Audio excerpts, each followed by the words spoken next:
സത്ത് ഗുണമുള്ള ലക്ഷ്മിയിലേക്ക് പോയി കഴിഞ്ഞാൽ ലക്ഷ്മീനെ എല്ലാവരും എന്താ വിചാരിക്കണത്?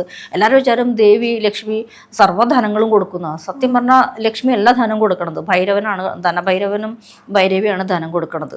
അപ്പോൾ ദേവിക്ക് ലക്ഷ്മിക്ക് എന്താ പണി വെച്ചാൽ ഒരാളെ സമ്പത്ത് നിലനിർത്തുക എന്നുള്ളതാണ് ലക്ഷ്മിയുടെ കടമ. അത് മാത്രമേ ഉള്ളൂ. കൊടുക്കുന്നത് ഭൈരവനും ഭൈരവിയാണ്. അപ്പോൾ 64 ഭൈരവി കലകളോടൊപ്പം 64 ഭൈരവനും ഉണ്ട്. അവർ ആലിംഗന രൂപത്തിലാണ് അവരെ സങ്കല്പിക്കേണ്ടത്. ആലിംഗന രൂപത്തിൽ അവരെ സങ്കല്പിക്കുമ്പോൾ ഈ ഭഗവതി ലക്ഷ്മി ഭാവം എടുക്കുമ്പോൾ ലക്ഷ്മീനെ സദാസമയം ആൾക്കാർ സ്മരിക്കുമ്പോൾ വിഷ്ണുവിനെ സ്മരിക്കും. അപ്പോഴാണ് ഇവരുടെ ഈ ധനം അവിടെ സ്വരൂപിച്ച് നിൽക്കുന്നത്.